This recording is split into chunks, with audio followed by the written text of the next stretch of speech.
My name is Patrick. I run the marketing department here at Art Storefronts. I've been doing that going on 6 years and change now, which means for 6 years and change, I have been trying to solve the problem you guys are essentially trying to solve, which is, how do you apply modern marketing, both digital marketing and physical marketing to successfully grow an art or a photography business? Not so easy. In addition to that, I've been running essentially like 3 of these sessions a week since a little bit before the pandemic. Why do I bring that up? I bring that up because week in, week out, it's not hyperbole. I don't think there's another person on the planet that talks to more artists and photographers. And if you do that for a long enough time, pattern recognition becomes a real thing, right? Like, I've heard it all, I've seen it all, and I deeply understand a lot of the things that you guys get hung up on and that prevent you from taking the next step in your businesses. In addition to that, we have at Art Storefronts 5,700 plus customers, and we have their data 2 ways, right? We have sales data. So who's selling the most originals? Who's selling the highest volume of originals? Who's selling the highest price originals? Who's selling the most commissions? How are they doing that? Hey, Linda, way to be brave on the camera, Linda. I like it. It only takes one to start a revolution, Linda. Okay, it only takes one. Going back to the data. So not only do I see everyone on the platform that's selling, right, and everything. Who's selling the most merch? Who's selling the most prints? What about the most metal prints? What about sizes? All of that. So we have visibility on that data, but then we also have visibility on the analytics data, meaning where are those sales coming from? Are they coming from their emails? Or are they coming from Facebook? Are they coming from Instagram? Are they coming from Pinterest? I'll just tell you right now, they're not coming from Pinterest, okay? Pinterest is terrible if you're trying to sell art. Don't waste your time on it, unless it's a hobby, in which case you can do it. So all of that data combined, I feel like, is like one of our superpowers as a business, because it allows me, like, I have a dedicated, regular weekly meeting where we meet as a team and we study this data and we really try to understand, like, how is the artist or photographer in question doing what they're doing? How are they continuing to sell and continuing to sell this well? And it's really fantastic. It's fantastic because it sort of informs not just like everything that we teach our customers to do. It informs all of the various different case studies we run, i.e., whoa, this person sold a ton of art doing X, Y, and Z. Let's go duplicate that on 10 different customers and see if we can get it to work. If we can get it to work, let's teach everybody, right? But not just that, it's also profoundly impactful in what we can tell our customers to ignore, right? Like, until we see somebody leveraging a particular marketing technique or tactic or venue or strategy, and it's working, we don't recommend it. Like, stay off of it. Like, avoid it like the plague, right? Because so much of what, hurts artists and photographers today is, 1, they don't market at all. 2, they don't market consistently. And then 3, when they do their marketing, they're going chasing after shiny objects that do not ever yield any income whatsoever, right? So what you can ignore is important as what you focus on. So, okay, where was I going with that rant? Agenda for today's call. So I'm going to start with a little presentation, and it's an important one. Call it a set of premises, call it, the business model, call it a couple of things that you just absolutely have to get right if you want to be successful in this business. And it sort of sits on top of everything that we do as a business. Like, you have to understand this set of premises and you need to agree with it before you can even get down to the website and the marketing and all that jazz that we offer. So it's a great place to start. So I'm going to start there. I'm going to get ranting and rolling and raving. As we're rolling along, on the presentation, just a few ground rules. 1, there's a chat at the bottom. So if you have a question as we're going along, you can hit that chat and throw the question in there, and I'll either deal with it myself at the end when we get to the Q&A, or members of my team are in here and they can answer as well. And Juan, you should make Omer, I saw Omer was in here, you should make him a co-host just because we're short April today. Also, I am going to be talking about videos and PDFs and links to websites and all kinds of bells and whistles as I roll along. Some of those links we'll throw into the chat. Some we will not, but don't worry that you need to like write them down or stress about it, because what happens the minute the session ends, I send you an email. It's going to have the video from today's video at the top of the page, and so if you want to rewatch anything, you can. But in addition to that, all the links will be in there. And so we'll get that out to you after the fact. So Don't feel like you need to take notes. You can multitask me if you're so inclined, or do what you do. But let's start the presentation. And also, I should mention, if you are one of the ones watching on Facebook or YouTube or Twitter, I see your comments as we roll along. You can certainly leave questions, and I will answer them in short order as we go. So, okay, let's kick it off. Let me get this thing going. All right. So I've sort of taken like this set of circumstances, ideas, beliefs, premises, business models, and I've called it the art selling pyramid, okay? Why a pyramid? Because I stole it from Maslow's hierarchy of needs. I've always liked this. And I don't know if you've ever seen this thing or if you remember learning about this as a kid or whatever, but the idea is it's a pyramid, and you have to sort the bottom blocks before you can sort the next block up, right? Like in Maslow's case, we have these physiological needs that we all need to attend to daily. You got to eat, you got to sleep. You get those taken care of, we can worry about shelter and safety and security, lifting weights, apparently money, love, belonging, all that jazz. So I give you the path to a successful art business in 2021 and beyond. And, there's like this modicum in investing that you don't have to get a whole lot right as long as you don't get a whole lot wrong, right? Like if you invest consistently over the years, you're not day trading, right? You're in a conservative fund. When you retire, you're going to have plenty of money. Well, this is that for an art or photography business. It is fundamental. And if you screw this one up, you might as well go play the lotto, or you're going to be a hobbyist for the rest of your life. That's what the numbers say, because you have to get this right. And so it's so fundamentally important. The bottom block, okay, of the pyramid is attention. And attention is the currency of the land that we live in right now. With it, you can do anything. Without it, you're not in the game. I know conclusively, without even having to speak to a single solitary person on this call, that every one of you has an attention problem. You all have a marketing problem, okay? I know it conclusively. One, because I talked to hundreds of you guys, and I know every single solitary person always has a marketing problem. And two, all of our customers, every one of them, okay? Even the ones that are close to $1 million a year, very small number, okay? They want to grow that business to $5 million a year. And the only way they're going to do that in today's day and age is with more attention, because it is the currency of the land that we live in, okay? And I would love to tell you that in 2021, the best art wins. And guess what? The best art doesn't win. And it's not right that that's the case, but it's true. The best art or photography that gets seen wins, okay? And those are just the rules of the game that we live in today. Artists and photographers, at a macro, all suck at marketing. You just do. It's just fact. It's just truth, right? And that's the way it's been for a long time. So, no different than Maslow's pyramid, okay, where the physiological needs are eating and sleeping, and we have to do that daily. You want to grow your business, you want it to continue to grow year over year, you have to be working on attention daily, pretty much, weekly. You have to be consistently working on your marketing. And, the example that I give in this, okay, and I left the comment thing up. I get a lot of flack for this, but just hear me out, okay? Just hear me out. If I asked you, who are some of the most powerful women in the world, how would you respond to that? Good question. Linda's going me. Without hair, Linda, I will give it to you. You probably are. But the way I answer it is the Kardashian-Jenner sisters, okay? And why? Because those gals understand that attention is the currency of the land. Now, we can all argue how did they get that attention, and if we morally agree with that, what we cannot argue is the fact that all of those gals have 100, 500 million, $1 billion businesses, right?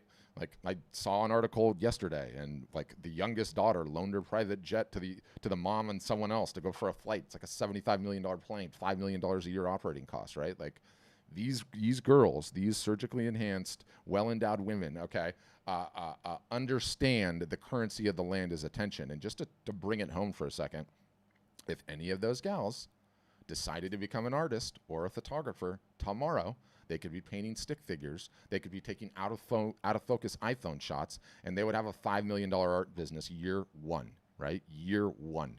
And is that fair? No, it's not fair. Okay? It's a travesty.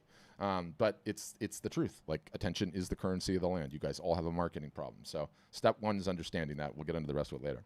The next block up, 2 parts. There's an outer block and inner block. The outer block is the business model, okay? You have to understand the business model, and I'll cover that quickly, and then we'll get into the collector list. The business model, succinctly, is you have to be selling direct, okay? You have to be selling direct to the end consumer such that you can maintain the contact information on that consumer, such that you can market to that consumer for the rest of your art selling life, okay? And the collector list concept I originally got out of this book, and it's Don't Be a Starving Artist. Highly recommend you buy this book, okay, if you never have. It is by Weiland, the Whale Guide best-selling artist in the United States. Apparently, it's not even close. Phenomenal book, really short. I'll send you the link. You have to buy it from his website. It's not on Amazon, but it's really good. Weiland defines a collector list, okay, as or someone makes it onto his collector list anyway. People that purchase an upwards of 8+ pieces of his work get on the list. And so it's 8 up to 50, 60, 70 in some cases. And he treats these people, okay, like they are staying at the Four Seasons. What do I mean? They get his Christmas card. They get personalized emails from him, okay? He likes their, whether it's him or it's an assistant, I don't know, but he likes and comments on their social posts, okay? He makes them feel like they are staying in the Four Seasons. And in the book, he goes into like some of the tactical of what that looks like.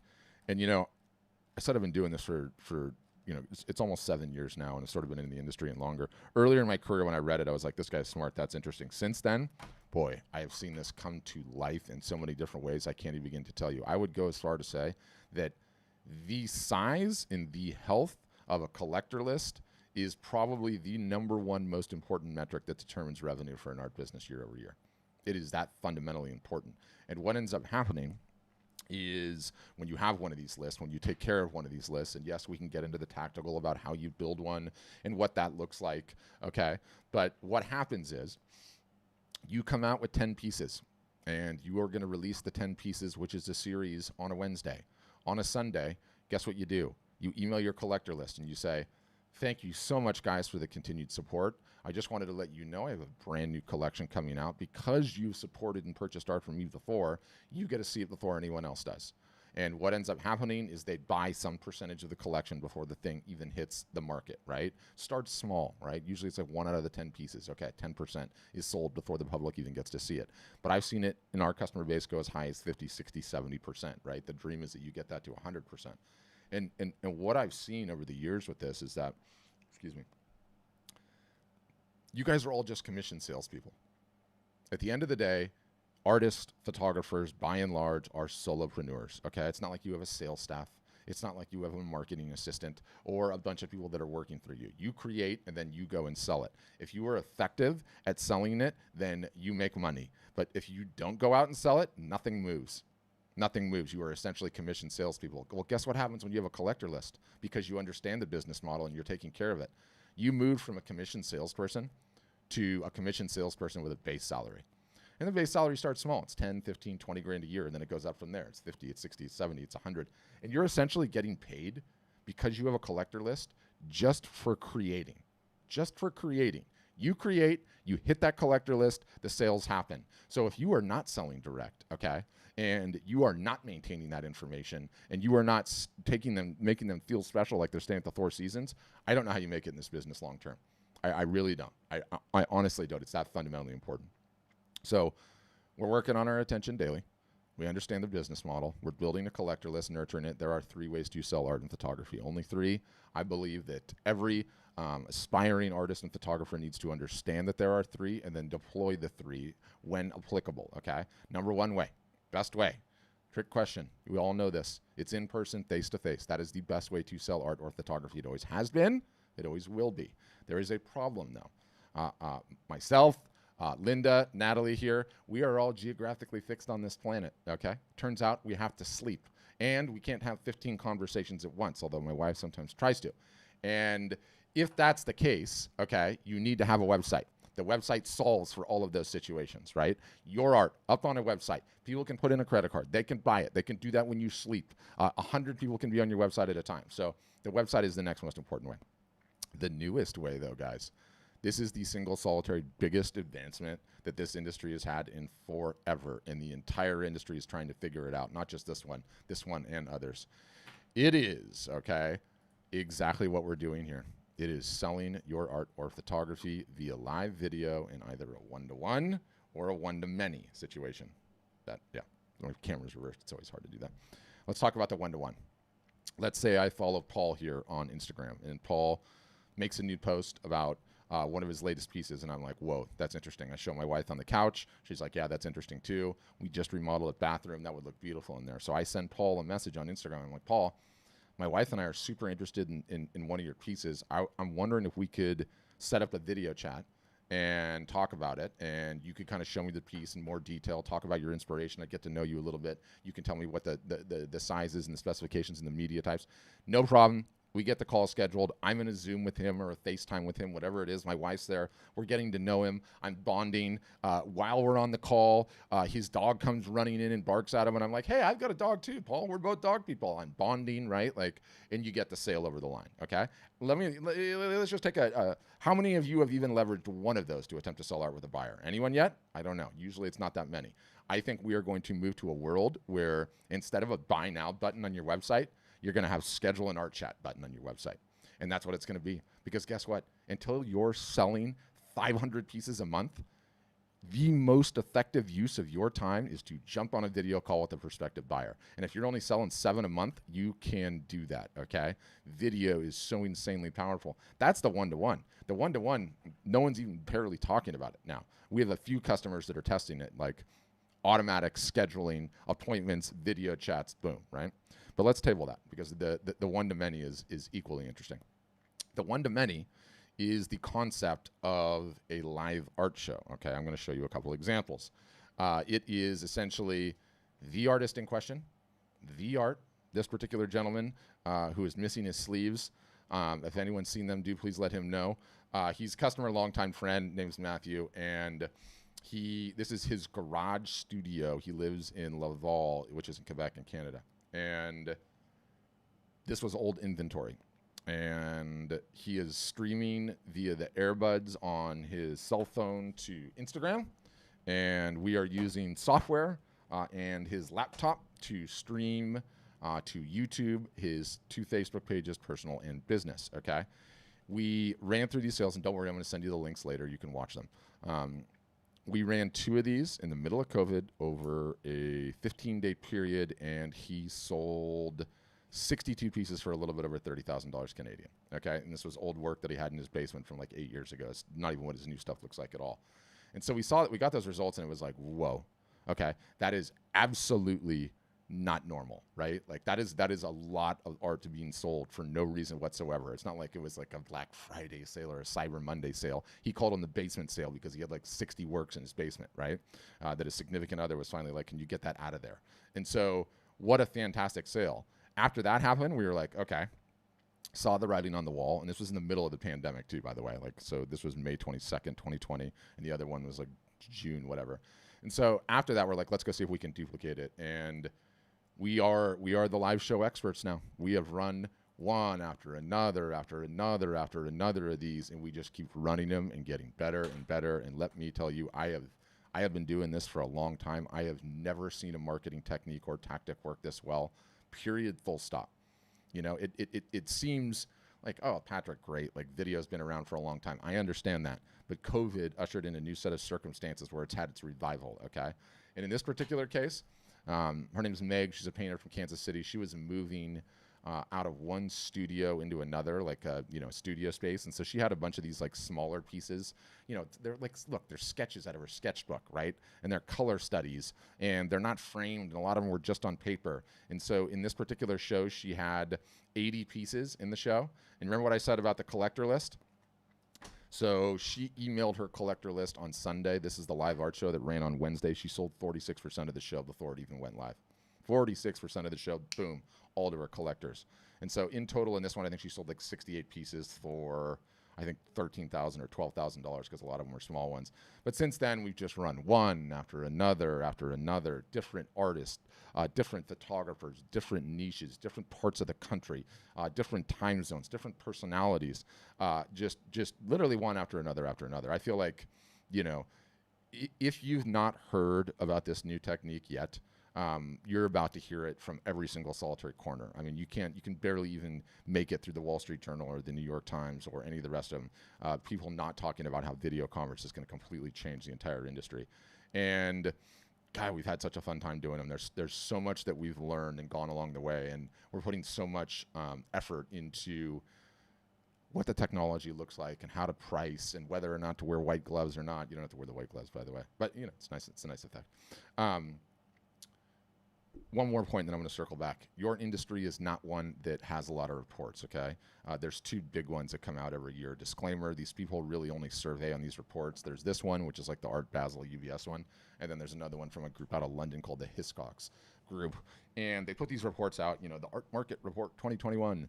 And what's rad is that like the data in this thing is really, really cool. And they've got like really, really cool sections. And it's like, I'll just read the sections. The global art market, auction sales, dealer sales, art fairs and exhibitions, online sales, global wealth buyers, economic impact. I'm going to send you the link to the report. It's totally worth checking out. But again, the disclaimer is that these people really only survey artists selling well into six figures and up, right? So that's like sort of the context. But let's just see what the hoity-toities are doing, okay? Chapter 5 looks at the online art market and the rapid evolution in sales in 2021. The chapter shows how the dealer sector shifted sales online in 2020 at the development of online viewing rooms. And it goes on to talk about how the online viewing rooms, OVRs, okay, moved a tremendous amount of art to the high net worth individuals. You know what the online viewing rooms are? That is a snooty way to say a Zoom call, okay? That's all. It is a Zoom call, no different than this. You have the gallery agent or the gallery agent and the artist, or the salesperson and the artist, and you have the high net worth individual on the other end.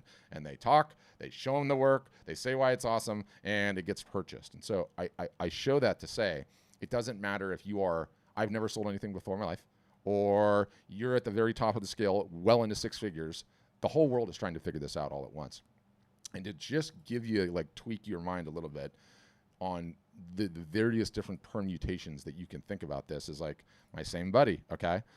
Again, he's got a problem with sleeves. Somebody should talk to him. He had a gallery show, okay, in the middle of COVID, and it was in Canada, and the gallery owner was like, look, everyone's going to have to wear masks and social distance, and we're only going to be allowed to have like 10 people in at a time, but he got away with the show, and the show ended up happening. So obviously a bunch of people couldn't travel. Obviously, you know, it was COVID, so no one was coming out.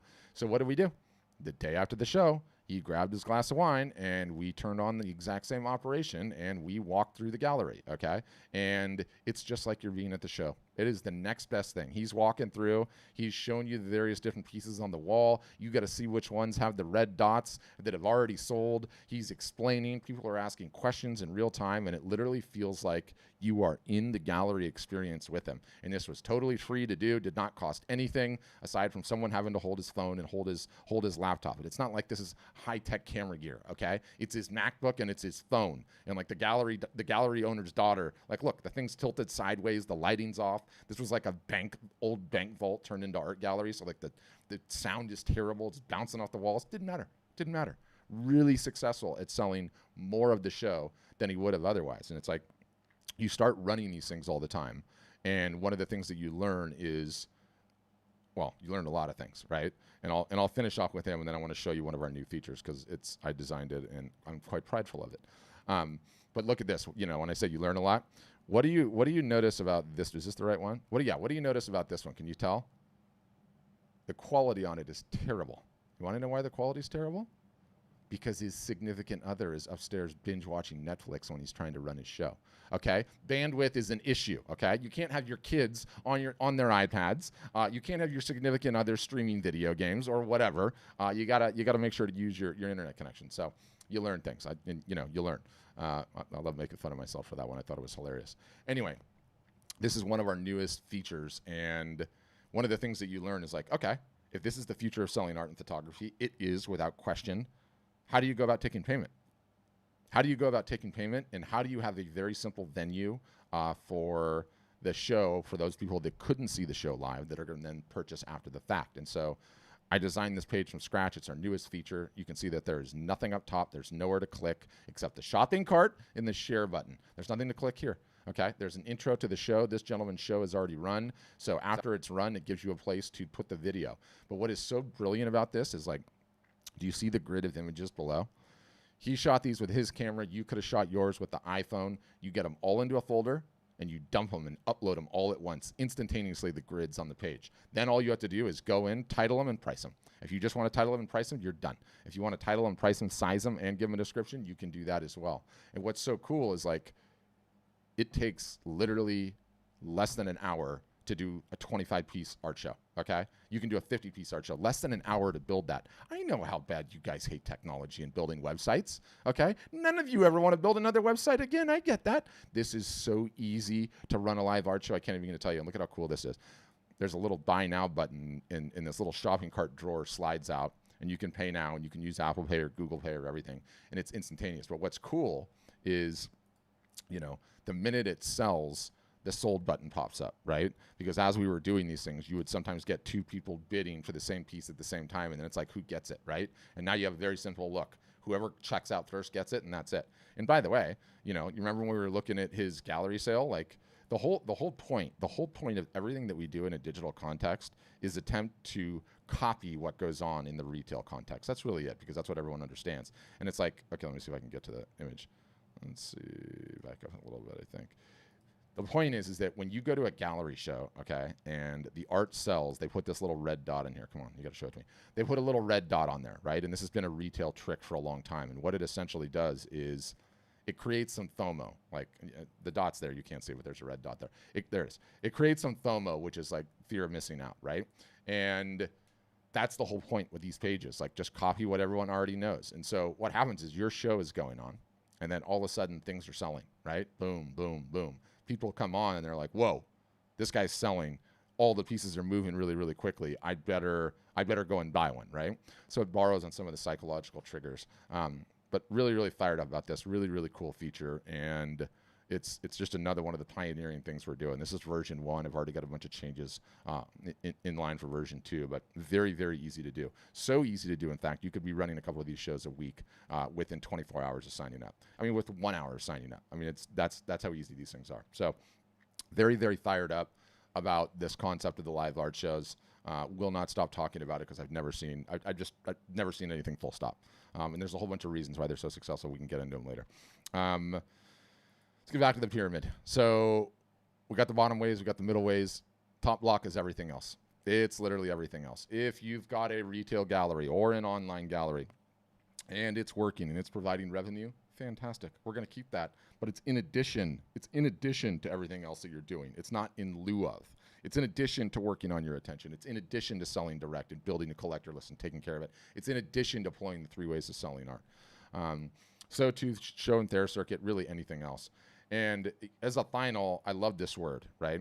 The perspective. Oh my goodness, the perspective is so important. I've run these things. I've run so many of these things I can't begin to tell you. And one thing I noticed conclusively, week in, week out basis, there are people on these in their 40s, 50s, 60s, 70s, 80s, and occasionally 90s. All of you guys have decades left to get this right. Also, no one ever seems to stop being an artist or a photographer. It's not like you go through a midlife crisis and all of a sudden you want to go be a tax accountant or whatever you want to do, right? You're going to be creators for the rest of your life. The point is you have the rest of your life to build this business and get revenue out of this business and potentially pass the business on to someone else. So when you have that in your mind, that you have decades, you've got the time to get this right. You didn't realize that this thing existed. You didn't realize that you needed to be following it. You're in your 40s, your 50s, your 60s. You still have decades to get this right, okay? And so you've got the time to do it. And trust me, I understand how frustrating the thought is that many of you have had incredible revenue sources, incredible businesses that were just working for years and years, but you didn't follow that pyramid. And then all of a sudden COVID came along. And then all of a sudden, all of the revenue sources that you continued to rely on your entire career, poof, vanished like that. You had no say about it. What were you going to do? Sit on the sidelines and wait? So you can get it right. And the perspective of getting it right is so important, because I think this particular industry, the art and photography industry, is having its blockbuster Netflix moment. It's having its taxi cab Uber moment. All of the reasons that make the business incredible are blooming at once. You can sell direct. You don't have to leave your house with the live art shows. You can keep all of the income from your sales, and you can sell truly worldwide. And I've seen that time and time again with some of our customers, which is amazing. That doesn't mean it's easy.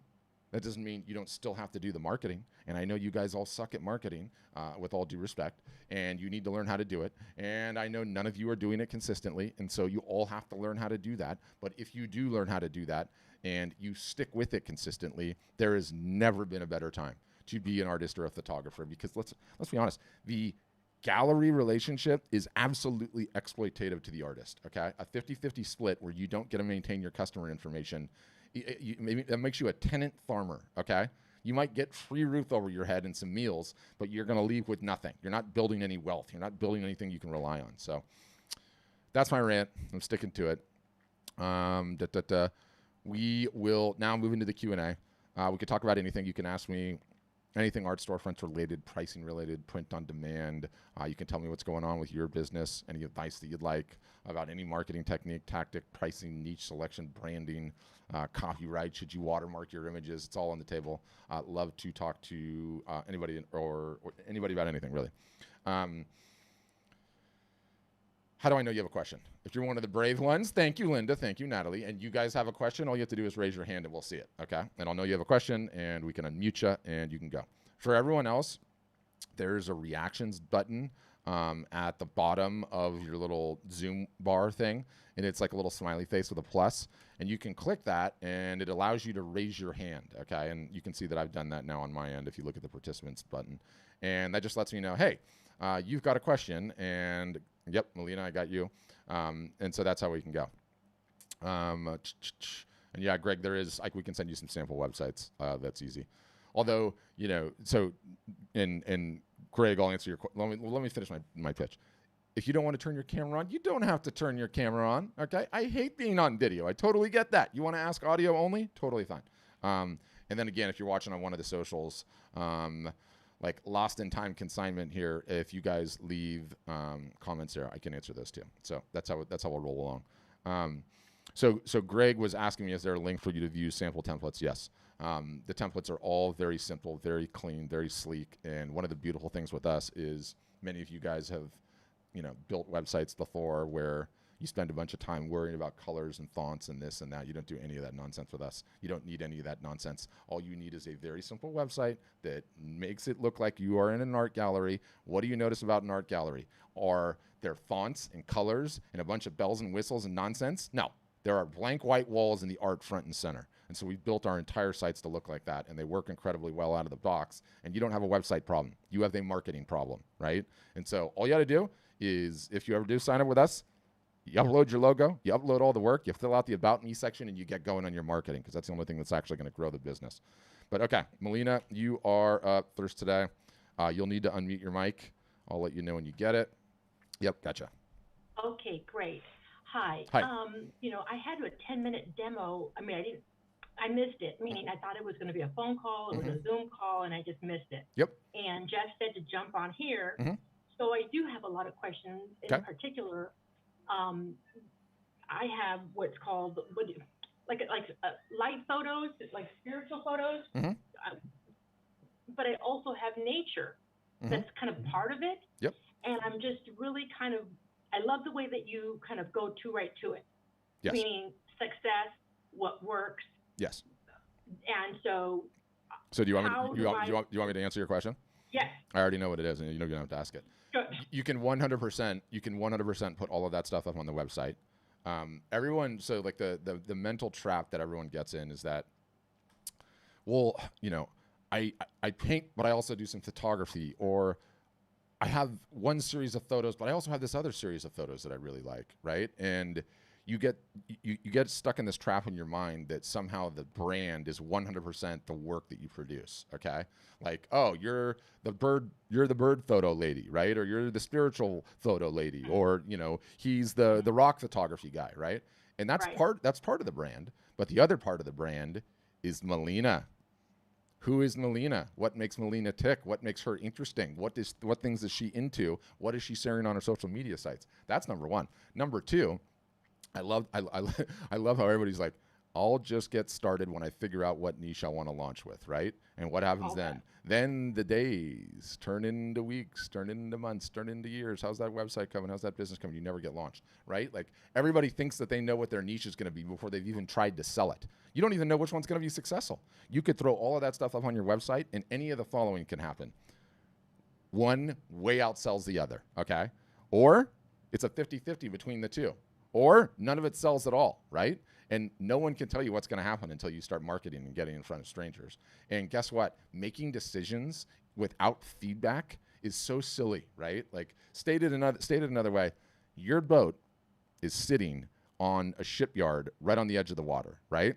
And everyone just loves talking about, well, maybe if I just did this to the boat, it would be better. Or maybe if I just did that, or if I'm just going to put another coat of varnish on it, it's like, no, push the boat into the water. We got to see if it floats. If it floats, then we can start doing all these other things. But find out if it floats, okay? You'll never know until you push it in the water. So your stuff could sell equally well. It could be 80-20, like one to the other, right? Like that's what I was hoping for. Yeah. So going from there, what I really like is that a lot of people are like me that don't have the tech background, but I was really scammed on just in a big way when I try to do another venture, meaning a website designer. And so, of course, I'm a little leery, and I'm trying to ask now the better questions. And for instance, let's just say I said yes. How does that website? You're building the website. How does all my stuff get onto there? Yep. So one, the artist owns everything with us, and that's really, really important. Meaning, let's say your URL is melissabyrne.com, right? Or melissabyrnefineart.com. You own the URL. So you sign up, you get a website from us, and then you point the URL at this site, right? So you own it all. Point being, as you market and as you do things, you build links, people know your name, you own the URL, so you can move it wherever you want. That's number one. Number two, with us, you're just picking a template, the one that you like, you're uploading all your work, and that's it. It takes like 14 days or less to get the website up. So there's not any custom building or any this, that's, or the others that you have to go through. It is very, very simple, right? So I upload everything. It's meaning it should be simple enough. Yep. Whether it be panels or diptychs. Diptychs, triptychs, singles, however you want. And it includes a store. Of course. And you do the fulfillment, or the fulfillment's not me. 100%. The fulfillment's the best part. So we integrate with Bay Photo on the West Coast, and then another company called Graphic Dimensions on the East Coast. And what happens is, you sign up, you get a merchant account. Everyone uses Stripe. Every online merchant uses it. It's super cheap and easy. Order comes in, you get paid, printer gets paid, printer prints the order, printer boxes the order, printer slaps your logo on the side of the box, and they ship it out. You touch nothing. Not even an email, nothing. You don't have to do anything in that entire process. And all of that is set up so that you can give me more time to learn your marketing, Melina, which is what we got to work on. Right. Yes. And so if I have my logo, again, I upload that, or? Yes. But we'll teach you. Like our for people that are less technologically savvy, our tech support agents are like next level. Like we get more plaudits for that than we do just about anything else. They're amazing. They'll hold your hand through the whole thing. And I was trying to understand, like, how does one even consider pricing? Like, how does one? Like, how do you price your work? Or how? Yeah. We give you very specific advice on how to do it, on what markup percentages and what we think are good markup percentages. But pricing is another one of these things that everyone gets like so hung up on and terrified. And some people are just terrified to just raise their prices, period, right? But the beautiful thing about pricing is it's what we call a reversible decision, okay? You can raise your prices, lower your prices at any point in time you want. No one will ever call you out on it. It's not the way that it works. Everyone just gets paralyzed by it. And so, I'm with you with the whole idea of stop waiting, But at the same time, I did that last time, and boy, I was, robbed. Yeah. Well, you got to do your due diligence. Do you know what I would say that I love that no one ever understands? You know how we all shop on Amazon, okay? And we all look at the Amazon ratings, right? And there's always, like, if it's a good product, they're mostly going to be positive. There's going to be a couple of fruit bats in there that are, like, upset about it for whatever reason, and you do that. That's great. How cool would it be if we could message the people that left the Amazon review and say, hey, why did you give that product this review or that review, or did it really work for you? You can do that with Facebook reviews. It's amazing. And we have Facebook reviews, and we have some good ones and we have some bad ones. All you got to do is go on there, hit message the person that left the review and say, hey, I said, you're saying this, that, and the other about these guys. What do you think? Like, do your due diligence for sure. You'll find out you have very little to fear with us. We have. And so, well, yeah, that's why I'm excited. Yeah. And yet, I'm at the same time trying to do like my part in qualifying, my skill or my ability to move forward. Yes. And so, cost-wise, you start at $1,000, I guess, yes. to activate the website. Yes. And I can sort of explain that. Yeah. So the way that it works is we're a website company. Okay. We offer websites. That's where we started. You pay a monthly fee for the website, same as any of the rest of the companies, right? But what we learned very early on is none of you guys have a website problem, sadly. Meaning, if I was the genie, I just came out of the lamp and I said, Melina, I will move your website in 1 second wherever you want me to move it. I move it, boom. Guess what's changed in your business? Nothing. Because no one's coming to the website.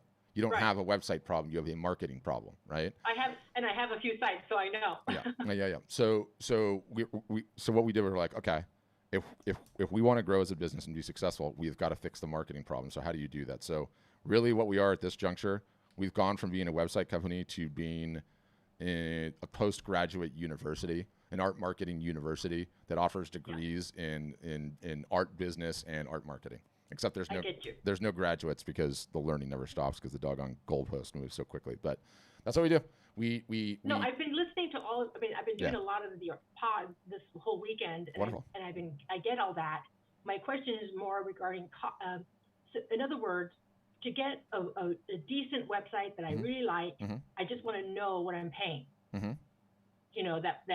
That has meaning that I like, that everything is on there and it's smooth, and I want to know what that would cost. Yeah, so like, it doesn't matter what plan you get. All the websites are all going to be totally fine. You've got absolutely everything you need, and even on the lowest plans that we have, you get all of the marketing training. Okay. Yeah. So at $1,000, and what is it, $45 a month, I can have an active this active website. Yes. In full, meaning what happened with my last time is they kept nickel and diming me as the website was being built, and they would start to say, well, if you want this, it's going to cost you this. Yeah, we don't do any of that.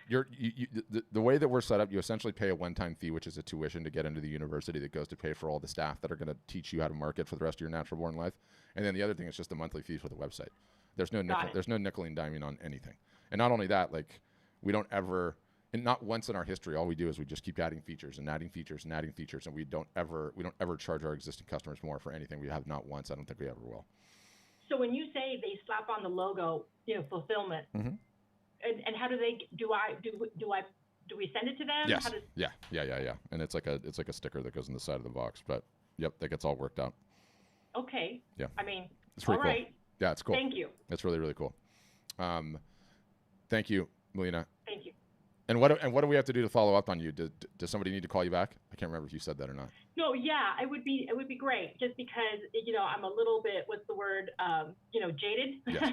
Yeah. And so I just would like a little bit more of the ABC as far as. Yeah, like, no. You have to go through the whole demo. So like the demo is sort of like, I hate the word demo. And I was surprised that he said jump on this call on the Zoom, and I thought, well, that's not very specific to me. No, it is and it isn't though, right? Because like sort of like what I began the presentation with, like you have to understand that pyramid. If you don't understand that pyramid and start nodding your head on that pyramid, like seeing our fancy Ferrari software solution in the marketing and everything else is you only have half the battle, right? Like you really do truly need both. So don't worry, we will have them follow up with you, and then the demo itself, Melina, just to let you know, it goes like an hour, and it's completely customized and tailored to you. They show you all the bells and whistles and features and the integration and all the marketing stuff and the meetings and all the jazz that we do. So, yeah, it's an important thing. And don't worry, we'll have him call you. Okay, I'm gonna go to Molly next, and then Scott, I see your questions. Nancy, I see your questions. I will get to those in the chat too. Don't worry. Go ahead, Molly. Okay. Hi, can you hear me? Yeah, sure can. How you doing? Doing just great. Some of the questions that I had were already answered as Wonderful. far as cost. Uh-huh.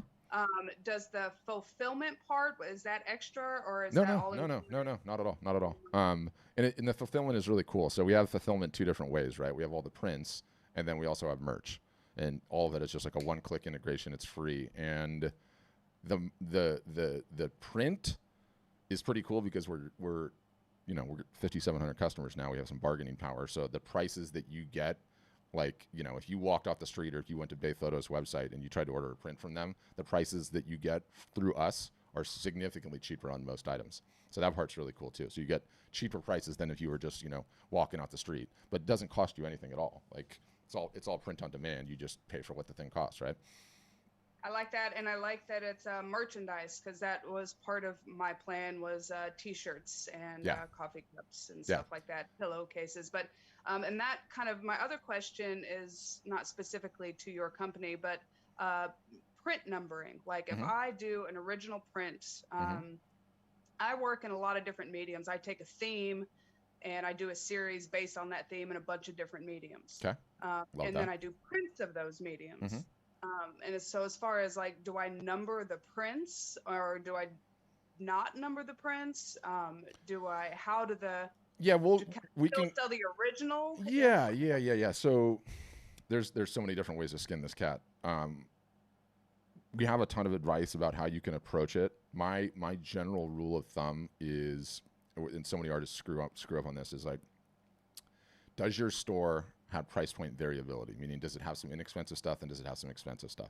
Okay. Once that's sorted, we have a huge part of the battle sorted. And there's a lot of people that don't get that, and they price their originals, their limited editions at like $1,500 to $5,000 or something like that. And it's like, you don't have anything inexpensive in your store. And guess what? The easiest customer to get is the one that you already have, right? And especially when you stretch this thing out over a long period of time, like, you have to have some cheaper products in there, right? And that's why I like the merch. And then there's a lot of people that are like, merch, ooh, that's so snooty. That stuff is, gauche, it's cheesy, it's crappy. And I say, okay, great. Tell me what museum in the world you've been in that doesn't have a gift shop. I'll wait. What museum have you been into in the world that doesn't have a gift shop? Okay, there's a reason for that, right? So the merch is really important. So I think having the range of price points is really important. I think sometimes you're going to decide this is going to be an open edition, and sometimes you're going to decide it's going to be a limited edition. On the limited editions, you can number them. We have advice on whether you do hand-signed or not hand-signed on the prints. I like to do both options. Like, hey, you don't need this thing. Some people don't care. They don't care. They don't care about the signature in the slightest, right? Some people will just say, if I only do 20 prints and then I number them, but it's a hot seller, so I want to make more prints and sell more. Yes. But I've already numbered them in the edition. Yes. Yes. There's a whole bunch of different ways around that, and ways to look at it and think. And it takes a bunch of experimentation too, right? Like, some people do really, really well with limited editions. Some people do really, really well with open editions. The combo is always nice. Like, I love the original, limited editions, open editions, right? I love that, like, 3-step combo. I'm gonna pull one up. I'll pull one up so I'll show you. Give it some teeth. Why I'm doing that? Did you have another question? Give me something to do. No. I think that's it. Yeah. And I in the signing, like, the hand signing is a big thing too, right? That everybody, like, always asks about. So I might as well just talk about that. But let me get this up so I can show it. Zoom away this. So this is that same gal that I showed. Where was she? I showed her in the live art sales, but original, 18,500. The sketch, she sold for 1,200. She's limited editions for 295 in their hand signed paper print. Open editions from 20, and the 20 is teaser pricing on, like, the small, like, the tiny size. We call that teaser pricing. I actually think she's too low on that. She should be much higher on that. But what is the teaser pricing? Yeah, $20. Oh, it's tiny. Anyway, that's sort of an interesting way to do it, where you have all your bases covered, if that makes sense. Yeah. And you obviously you'll walk through and help with that. Oh yeah.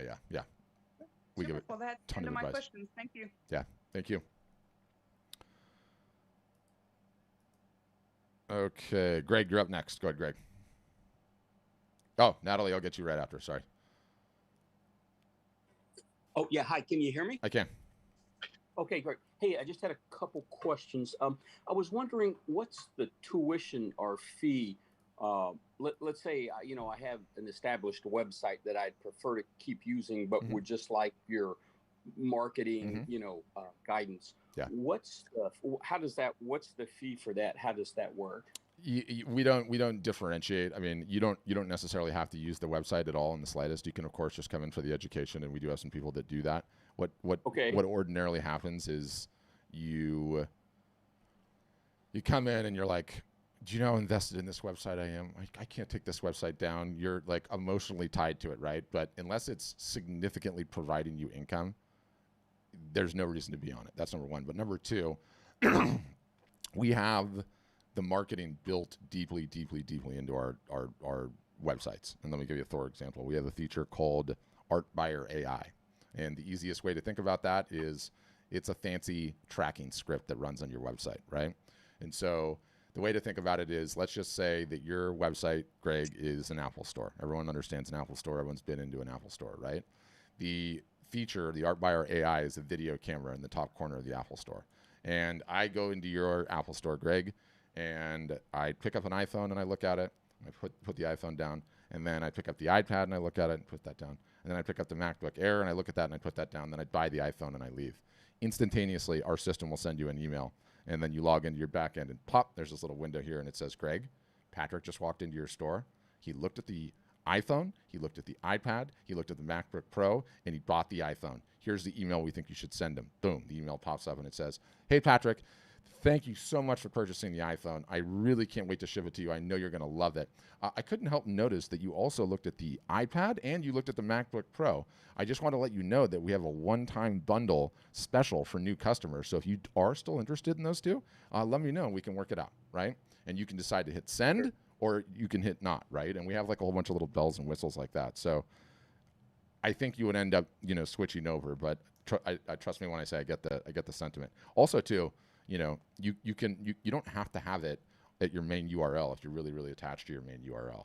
Meaning you can put it on a subdomain. Like, if your website is gregcoleman.com and you've got that site there that you love, you can do store.gregcoleman.com and then put the Art Storefronts install there and then leverage it when you're so inclined to leverage it, right? Like maybe you just use the live art show pages and that's all you're going to use, right? Like, that could be like a big part of it. Okay. In addition to the monthly fee for the website, does Art Storefronts charge a commission on sales? Yeah, there's like a transaction fee. I think at the high level it's like 15%, and the low level it's like 2% or something like that. When you request a demo, they'll tell you that and all the ins and outs. And again, all of it goes towards paying the nonstop ongoing education. And when you get a demo, you get to see everything that I'm talking about. But we essentially have, it's like being in college, no joke. We have classes on how to do everything, right? That are like the traditional DIY, do-it-yourself education, like a lynda.com or a masterclass or something like that. Here's how to run Facebook ads. Here's how to run a live art show. Here's how to go live on Instagram, right? And you learn those at your own pace. Then we have actual class, which is just like this. There's Zoom sessions where we throw all of our customers in there. We teach whatever it is, and then we unmute the mics and everyone does that, right? We've got support 7 days a week, and we don't even just support our software. It's 6 days a week. It's not 7 days a week. We support, if you're having a problem with Facebook or Instagram, you can chat our people up and they'll fix it for you, right? You can be having a problem with your Facebook ads or MailChimp, and you can chat our people up and they'll fix it for you. So we do all of that for everybody in perpetuity because it's the only way you create successful customers. So you would get all of that too, right? So there's all of that. And do you offer a degree from your session or not? There are no degrees because there's no graduates because the learning never stops. Like I just didn't know if you offered like a MFA degree or something. We should. We probably should. Other than the fact that I think like the whole thing is just so damn hypocritical, right? Like how many the sheer number of artists and photographers that I've talked to that said like we got an art history degree or we were art majors, but no one ever told you how to build a damn business, okay? No one ever told you how to make this thing more than a hobby, right? No one ever told you the business aspects of it, and it's so important too. And one of the things too that I love that we do is it's been amazing, and you know, a lot of this for us like got supercharged right around the time the pandemic hit. But there's a new trend in like the online learning space, right? And, you know, the first wave that we got hit with are those lynda.coms, the Kajavis, the master classes, Coursera, whatever, right? Like online class, learn about anything, right? And like all the little smaller entrepreneurs doing their classes. The dirty little secret about the classes is that 35% of the people that buy those things finish them. No one ever finishes the doggone things because it's just not a good way to learn, right? And so what's happening now is they got a new buzzword, kind of like my OVRs, my online viewing rooms, and it's cohort-based learning, okay? What it basically means is you go through the class, okay, with a group of your peers, right? With a cohort. And I can't begin to tell you how powerful that is because let's say, you know, you're a customer right now and I'm teaching a lesson on how to run a live art show, right? And you're in there with a bunch of people, like, you know, you see Linda, you see Natalie, their cameras are on. You've been seeing them week in, week out. You know them, you have a relationship with them, and everyone is terrified to run a live art show. They're terrified to turn their camera on. They're so scared. And then Natalie comes on and she's like, I did mine last weekend. I sold $10,000 worth of art. And you're like, okay, damn it, if she did it, I can do it, right? She is a normal human being. If she did it, I can do it. And that's how it ends up going. And, you know, when you are going through this whole thing with a bunch of people who, by the way, are just like you. They've never consistently marketed in their entire lives, okay? They are not super tech savvy people by nature, right? And some of them are older. So guess what? It's just like all of you. It's just incredibly powerful. It's incredibly powerful. And it's absolutely the future of learning because, you know, you feel like you have an accountability system to a certain extent too. Okay, so for the pricing structure, you really have to participate in a demo. Is that right? But no. All you got to do is fill out. You don't even have to fill out the demo request. I will have somebody call you. What they do is, I don't even know what I stay out of their department because, quite frankly, they annoy me. But no, I'm kidding. They're great. They'll call you. Okay, you were supposed to request a demo. I'm not going to do that. They're just going to call you because why make you fill out a stupid form? And you can ask all the prices there. On everything. They'll tell you all the prices. They know all the things. They all the breakdown. If all of that's good, then go and see the demo. But you know what I would say? Go and see the demo, even if you have no intention of signing up. Don't tell them I said that. Just so you can see all the bells and whistles. Because you've heard me go through my rant and my pitch. The second piece is, okay, I get all that now. Now let me see all the bells and whistles in the software and what that looks like. And I think you'll find it hugely helpful, whether you sign up or not. I really mean that. Okay. Sounds good. Thanks so much. Yeah, my pleasure. Okay, Natalie, you're up next. Sorry for picking on you, Natalie. Okay, you were the brave one with your camera. I should have rewarded you and Linda, but you know, like I have to like mention some names sometimes, and I always just look up here at the screen. And it's like, okay, their cameras are on. I'm gonna pick on them. Can you hear me? Okay. Yeah, gotcha. Okay, so I'm curious about how you do the fulfillment for sign prints because that means they would have had to come to me first. I would have had to sign them. Yep. And then what? Yep. So. One, you know, we encourage you to charge a little bit extra for the sign prints, okay? And they are so good at shipping. These companies are so good at shipping. It is unbelievable. But the thing gets shipped to you. You pull it out of the plastic, very nice, like, sign it, put it right back into the plastic, tape it up, ship it off to the end user, right? But you're going to incur an additional shipping fee, which is why you need to build it into the price.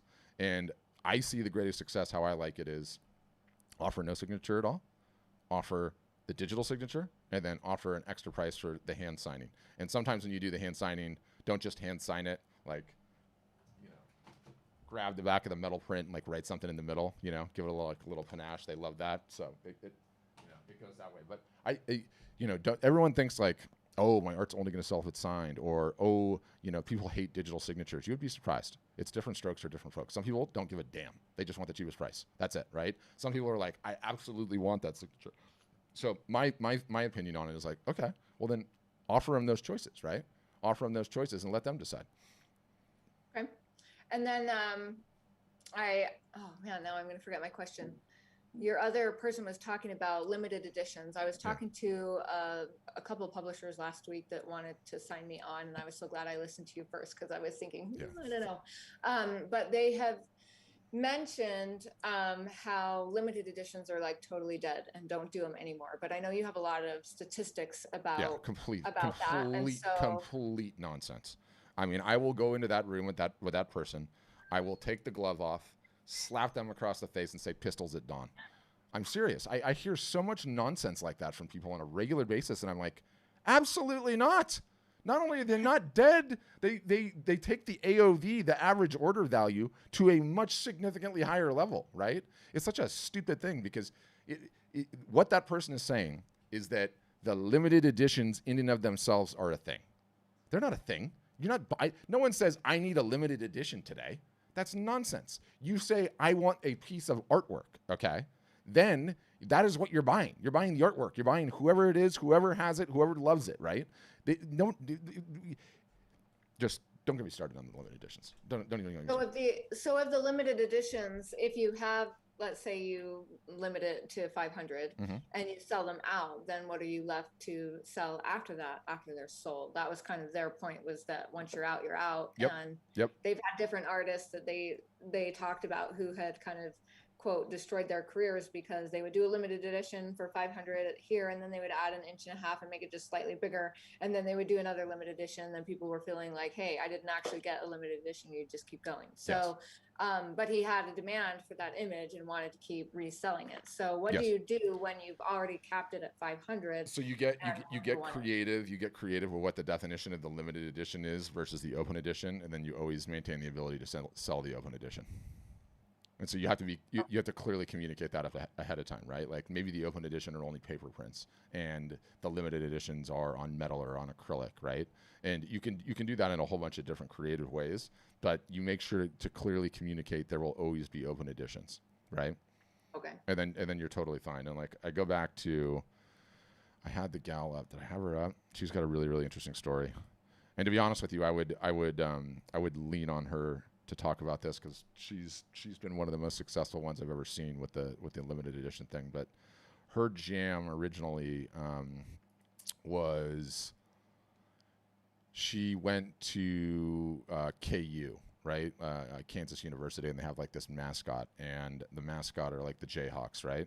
And she got the official license for the university, so she was legally allowed to sell these things. She sold the originals, which are these 6 behind me. She sold the originals for I think 350 grand, something ridiculous like that. And then the limited editions, which she's now out of, less than 25 remain. But that my point in that is she's still selling the open editions on these, right? And you know, she's doing totally fine with the open editions, and I don't know why they're not on here. I gotta see where they are. Well, maybe because I'm in the limited edition section. But that's interesting. The reason I'm showing this is that I'm gonna end up doing a podcast episode on this, and I'll bring her on and have her talk about it because she just does such an amazing job at it. But yes, like they're still selling. Everything is still selling. It's about the art. It's not about the trickery between limited editions or not. But again, I like limited editions because higher price points. Okay. And then I just had one more question. I noticed when I got links for all of the different artists that you have on your websites, they're all pretty vastly different, I would say stylistically for me. And I don't know if there's different marketing techniques based on style. No. Completely irrelevant. You can have any style that you want. You still have an attention situation, and for each style, there's their own tribe, right? And so that's essentially what you're doing. Yeah. It's just marketing towards that. You don't need to stress about that in the slightest. So marketing principles apply regardless of what your style is, basically what you're saying. Yeah. The marketing fundamentally is just about how you get attention, right? There's 2 sides to it. Like one, you need to learn how to market, and that's really, really important. And because marketing is just getting attention, like stated another way, it's just making noise, right? It's making noise and attracting people. So that will apply for the rest of your life and whatever you're trying to get attention for, which is kind of cool. There are nuances to selling art, though, right? People, especially like in this digital context that we live in, like people think like, oh, I just put the art online and say I'm having a sale and I'm going to get that in front of people, and all of those people instantaneously, but they all, you think like there's 100 people in this room. I'm going to let them all know I'm having a sale. And in our mind, we think all 100 people have their hand up. Yes, I need to buy art right now. Nothing could be further from the truth, right? And also people think like, ooh, I'm going to spend a bunch of money on search engine optimization. Like there's someone out there that's Googling like, what kind of art do you do? Classics, was that what you said? Just Realism, religious and historical works. Religious and historical realism, and instantaneously just buy something right there. Like, that is not how it works in the real world, right? How it works in the real world is somebody types it into Instagram and they're writing the hashtags and they think your piece is interesting and then they follow you. And then 3.5 years later, when they're finally ready to purchase something, you have an ad in the water, it catches their attention and they buy, right? That's how it works in the real world. So there's a lot of nuance to that people don't understand. And so you do have to learn some of that stuff too. And, you know, fundamentally, I said the collector list is probably the most important metric for the size of an art business, the size and the health. You know what the other one is? What? How many sales you run in a year. Oh yeah, I remember you saying that on one of your other calls. Full stop. So just, you got to run sales. Yep. Well, if I do a live gallery, I have a big, huge commission that I'm working on right now. And I was a brand new artist when I got it negotiated. And so basically I'm making like nothing. In fact, I'm cash flow negative every year, which Lovely. I still actually feel good about because I feel really good about the project. Mm-hmm. But the good thing for me that I'm hoping that I can capitalize on, since I'm not capitalizing cash flow wise, is that they have a really good network of people. Mm-hmm. And I was kind of planning, when you talked about doing a live gallery Mm-hmm. walk, it really gave me a good idea to do a live unveiling of each piece as it comes out. Love so my process is super slow. Like, I don't just have like 60 basement images I can sell. It's really long. It's a lot of research. I make my own costumes, my own sets, everything. So awesome. When I have a painting to unveil, for me, that's kind of a big deal. That's like months and months of work. So I have 3. I have a triptych right now that I've been kind of discussing with the sponsors of the project when I can and how I can unveil it. Mm-hmm. And I was thinking the live video would be perfect. But my question for you is, if I do this live video thing and I'm kind of like just spamming everyone I know, anybody who might support me for now, which is all I have. Yes. Would you try and copy, per se, a gallery walk, or would you just say, hey, look, this is my unveiling, this is the project, let me tell you about it? Is it going to put people off if I'm just talking about the project and just three paintings? Yes. The only thing I would do is whatever gets you to turn the thing on and do it. Nothing else is important. I'm not kidding. Nothing else is important. Get some stuff done. Yes. Okay.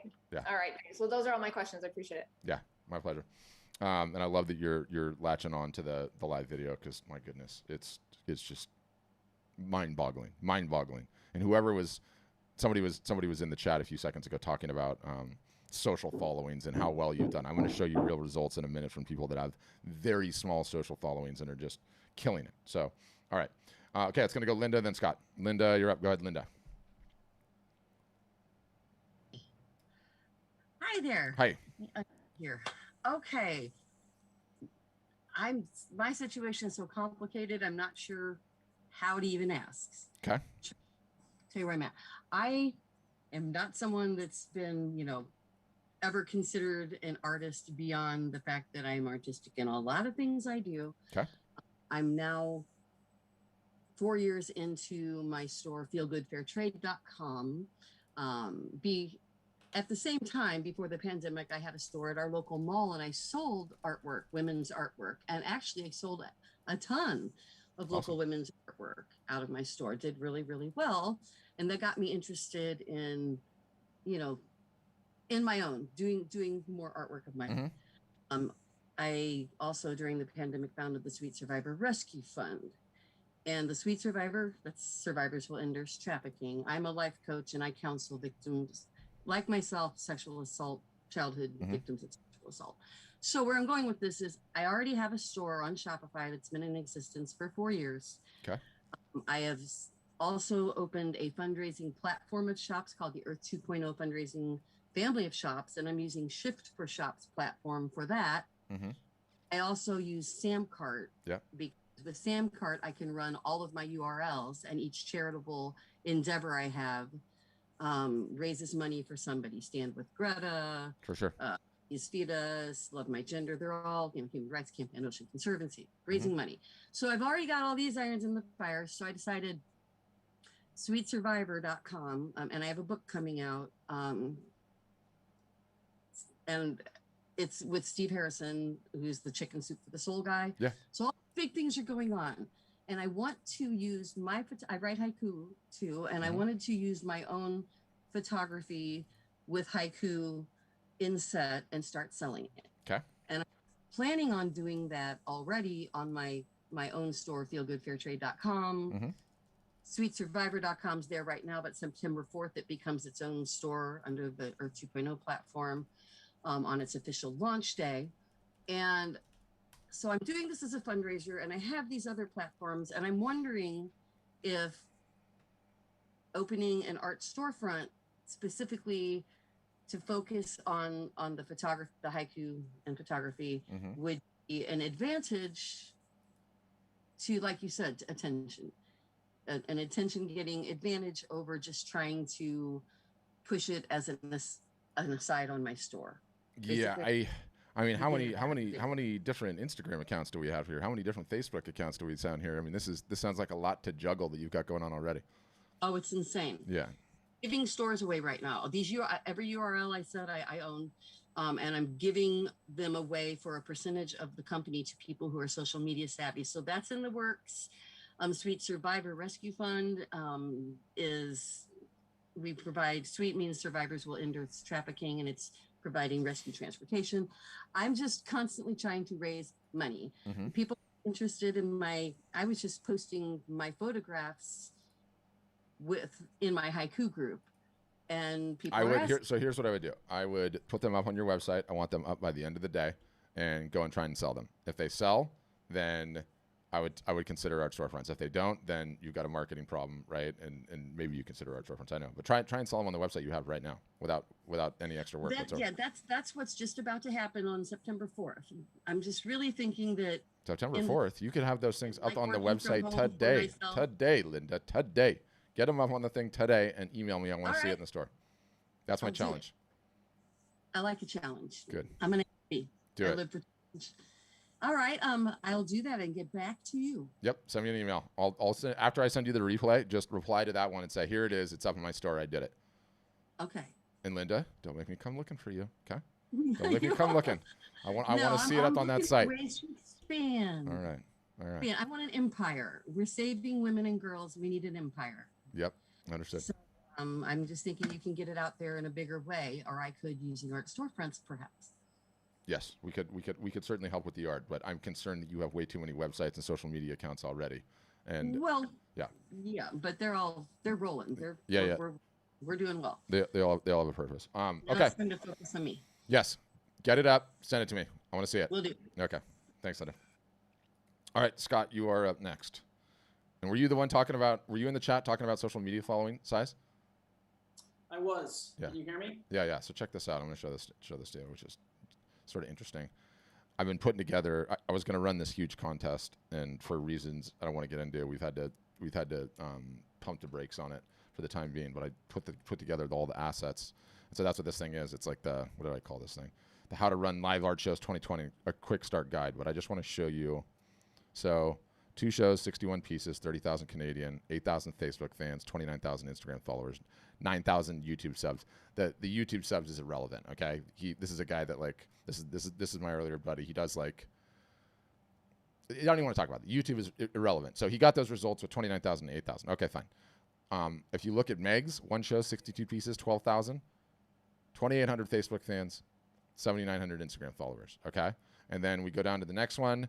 Rob, his first show, $2,200, first show he's ever run, 4.9 Facebook fans, 4,500 Facebook followers. These are the ones that I put on the sheet, but if I go and look at our actual results, we have one gal that did 2 shows over $12,000, and she has 500 Facebook fans and 1,200 Instagram followers, right? So her work must be really good, because it's really interesting how it goes.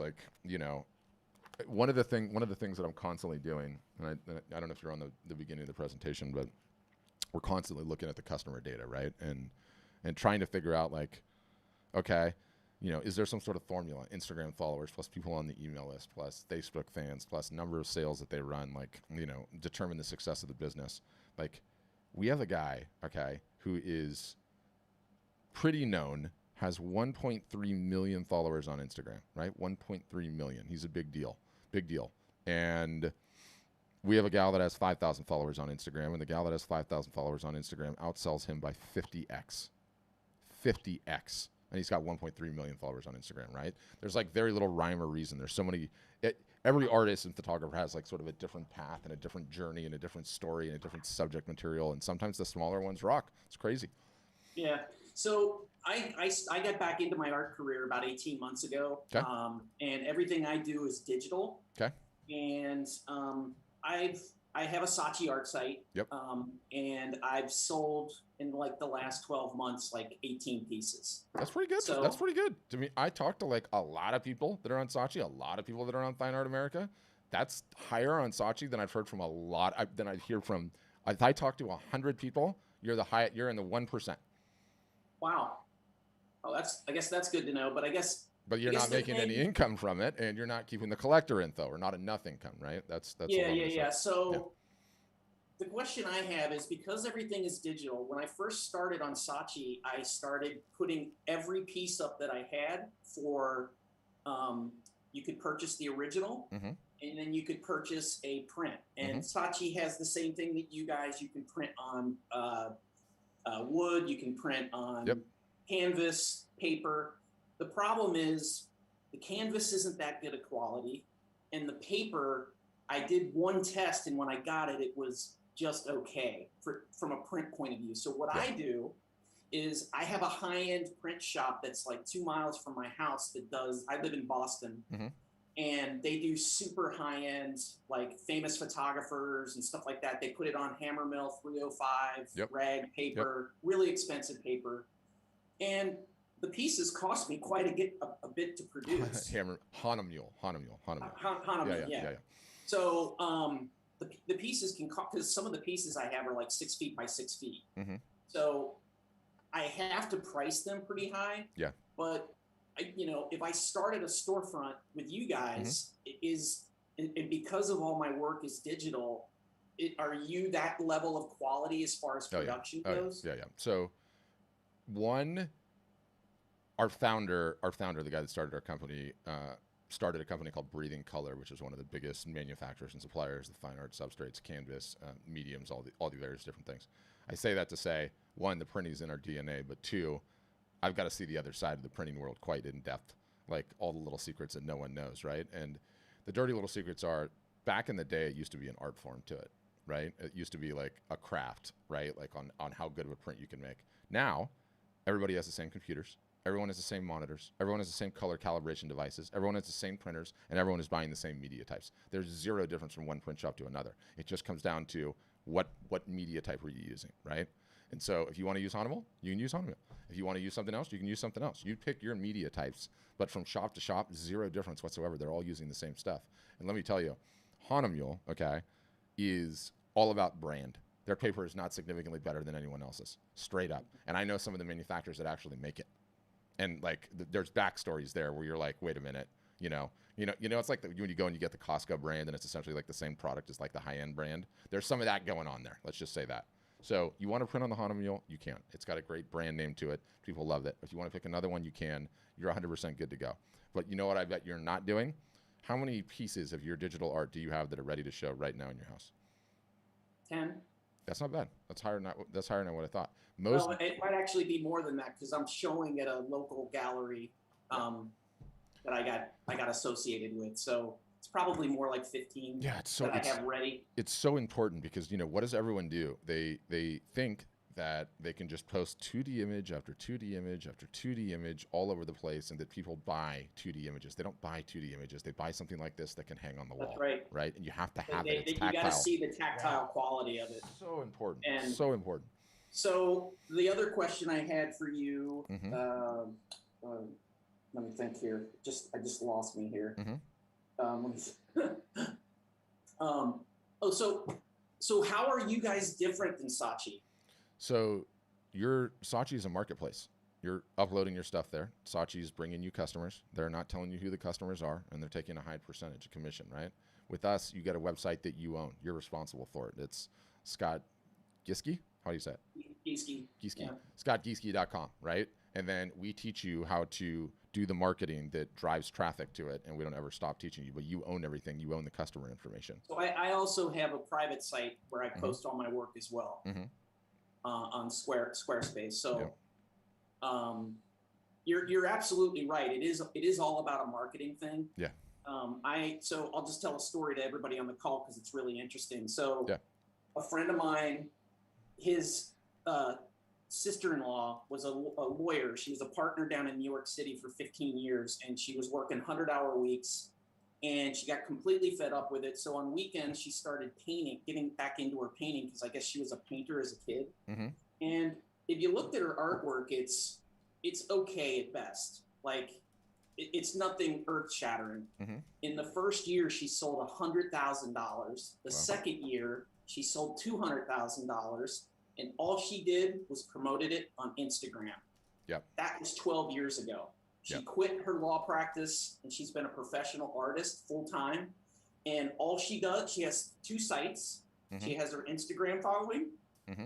and she's got her personal website. And off of her personal website, she does a blog once a month. Awesome. And she sends out to her entire, and she's got 150,000 followers. And she sells pieces like every day. Amazing. It's incredible. Amazing. So, how you get I mean, she did say that she was able to get her Instagram following up that high because she started back in the days where Instagram was not as regulated as it is today. It's extremely regulated now. Like, they have all kinds of bots in the background that are monitoring what people are doing, and they'll halt you for like a month if you do things that aren't right. Yep. I've been halted quite a few times. So that's kind of what I'm aspiring to. But I did talk to her for an hour one day to get her advice, and she just said, if you can get your Instagram following up and you're producing work once a day or once a week, and it's quality work, it will sell itself. Because people will aspire to, there is an audience for every artist out there. There is.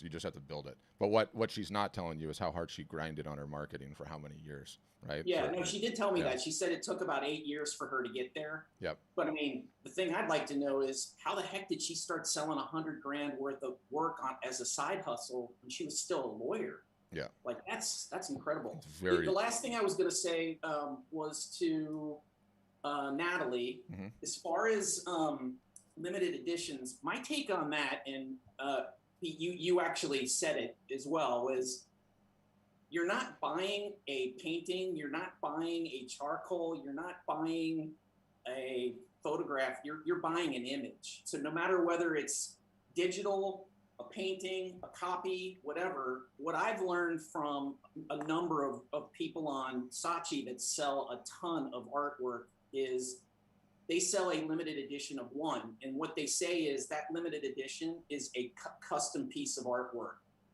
It's the only one, and they sell one and they never sell it again. And like, that's just like me, like buying an original Picasso versus going into the museum and buying a poster, which they could sell millions of.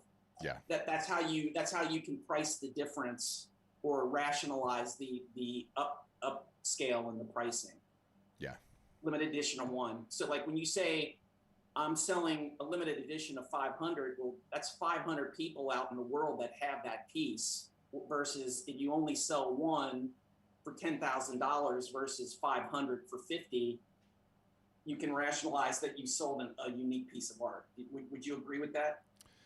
Yeah, I mean, what I call BS on all the time is the fact that there are any hard and fast rules in this industry whatsoever. There's not, because I've seen, like, and again, it's like when you look at the data, like, I gave you that example earlier of the 1.3 million Instagram follower guy getting outsold 50 to 1 by the gal that's got 5,000, right?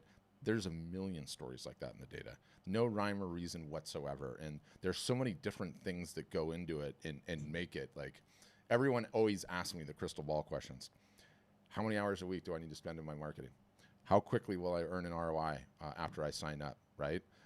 What are the best-selling sizes? If I just know what the best-selling size is, I'll figure out what are the most important media types. If I just know what subject materials are selling best right now, right? The crystal ball questions. And the premise fundamentally on all those questions is there's some sort of magical formula that's going to work for you. And that is the biggest bunch of BS I've ever seen. There isn't one. Everyone just has a different journey in this. It's not something that you can comparison shop really, right? Like everyone's different. Everyone's subject matter is different. How diehard and bought in people are different. And the only way that I see that you become successful is that you market consistently and you have the perspective of how long it takes. Your friend, 8 years. She was grinding for 8 years at that until she quit her job. Is that correct? Or until she really made it? No. She quit her job 12 years ago. Before she quit her job, for the first year, she sold 100 grand. Yeah. And the next year, she sold 200 grand. So after those first 2 years, she quit her job and she's been self-sufficient as a professional artist for the last 12 years. Yeah.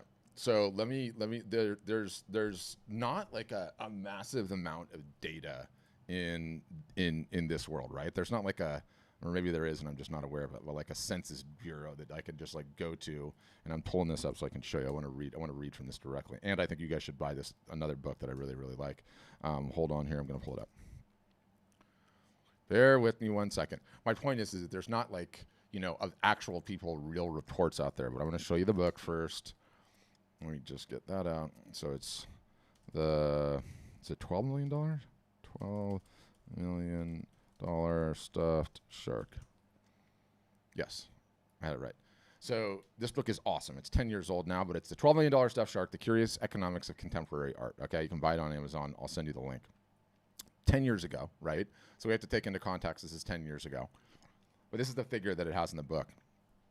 They say in the book, there are 80,000 artists between New York and LA, meaning 40,000 artists in residence in New York, 40,000 artists resident in New York, 40,000 artists in residence in London, okay? And as of 10 years ago, this was the summary that they took. Out of the 80,000, 75 are making over $1 million a year, 0.09%, okay? Out of the 80,000, 300 are mature six-figure a year plus artists, okay?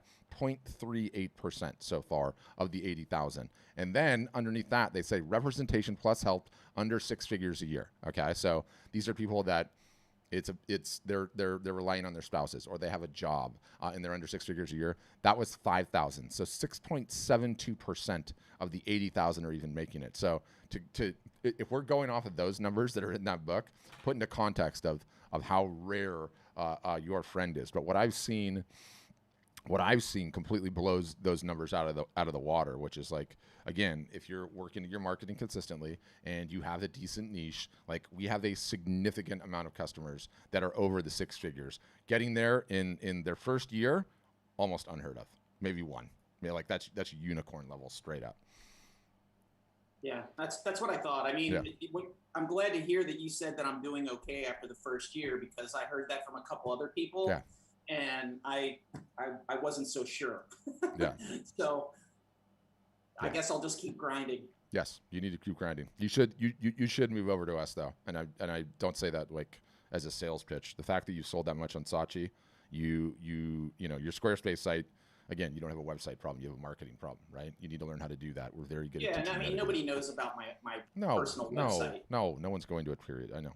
So you got to get going on your marketing, and you're going to have to run some live art shows, and you're going to have those prints. And to be honest with you, the fact that you're about having a gallery show, you should be running a live art show on that one. Straight up. You've already got the pieces all made. Yeah. Yeah. Okay. I'm telling you, Appreciate it's absolutely the future, full stop. Yeah. But good stuff. Keep grinding. You're doing good. Thanks. Yeah.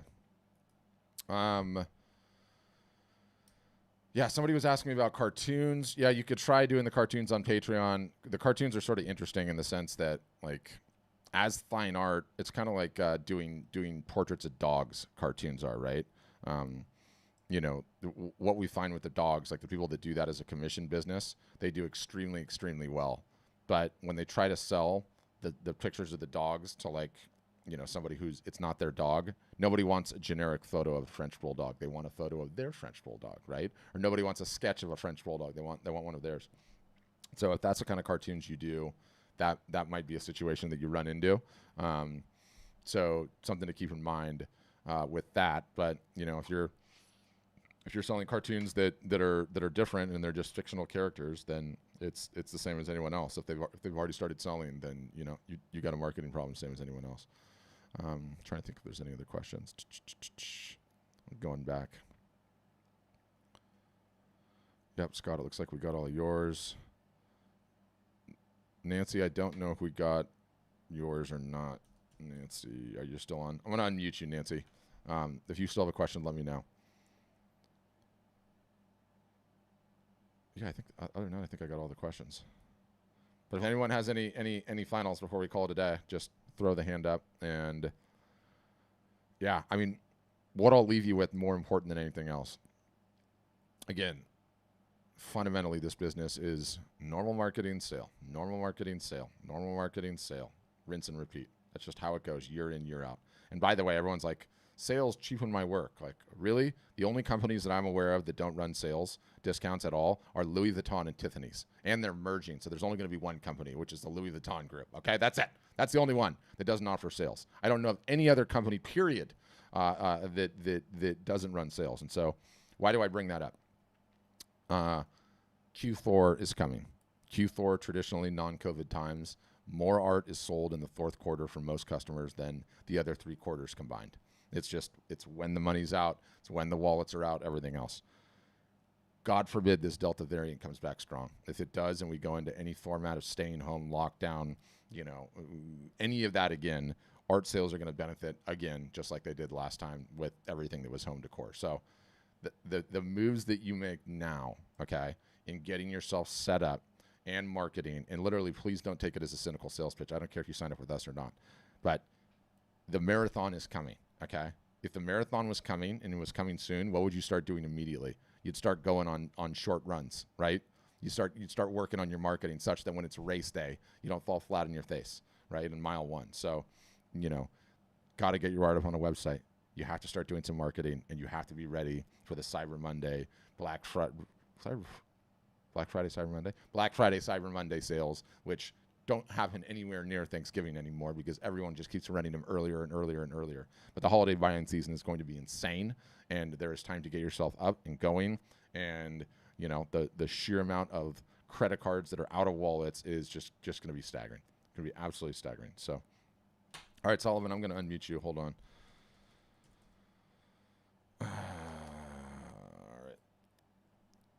All right, Solomon. Let's talk about your cartoons.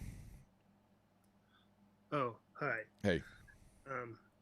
Okay, so I'm working on a comic strip about mice. Okay. And I've been posting on Facebook Mm-hmm. for about a year.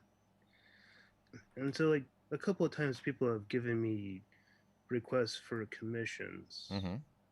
And so I've had a lot of lukewarm experiences with commissions. Mm-hmm. And so at this point I've been declining it. But since I wanted to hold on. I wanted to maybe add an option on Patreon for commission style things, mm-hmm. as well as putting my cartoons and just having general support.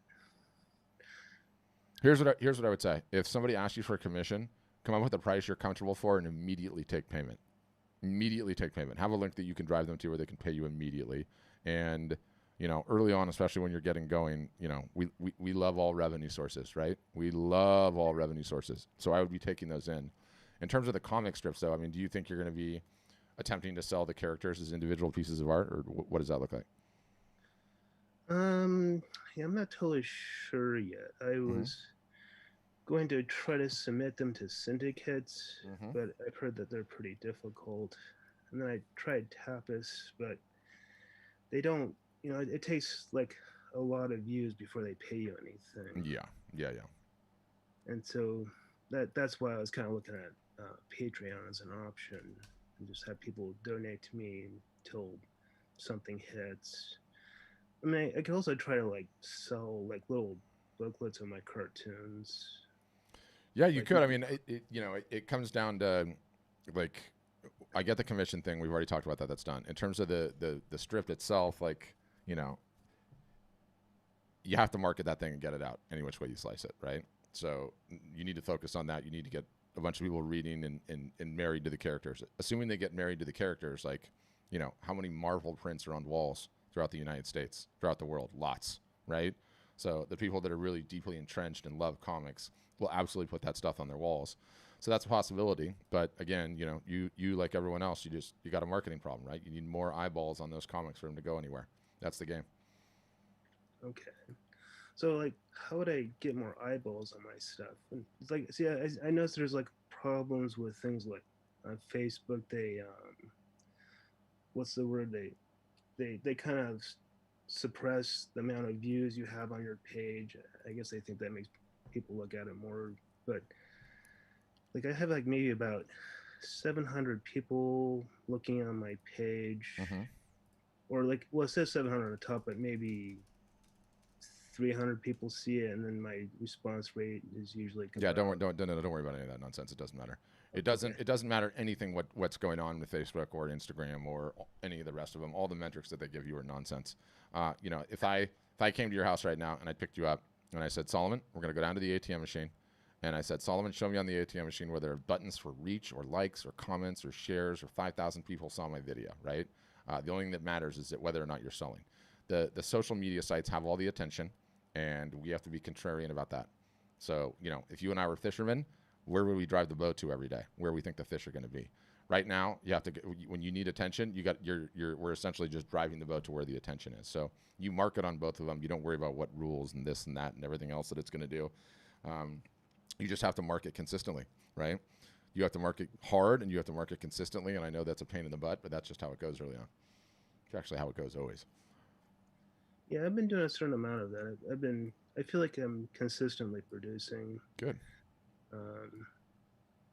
I'm learning how to draw my cartoons faster, batching them. Yeah. I would just, if you already have a Patreon, try to start selling them now. Like, make a couple of prints and show them, right?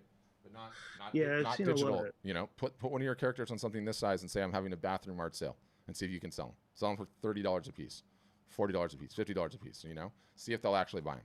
That's it. Okay. Yeah, I've seen people do that. Like, they sell prints of their cartoons. Yeah. It's like pretty good option. Yeah. You got to see if it'll work. Okay. All right. Thanks, Jim.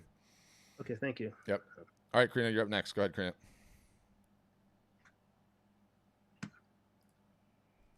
Hi, can you hear me? I can. Okay, great. Hi. I've been kind of attending a few of these and watching a lot of videos and YouTubes on Shop Storefront, and I'm thinking of joining. Okay. I had a couple of questions. I'm a multimedia artist. Okay. And I do different things. One work might not have any connection to the next at all. I do digital, I do fine art, I do printmaking, and sometimes I combine all 3 or 4 different methods in one work. So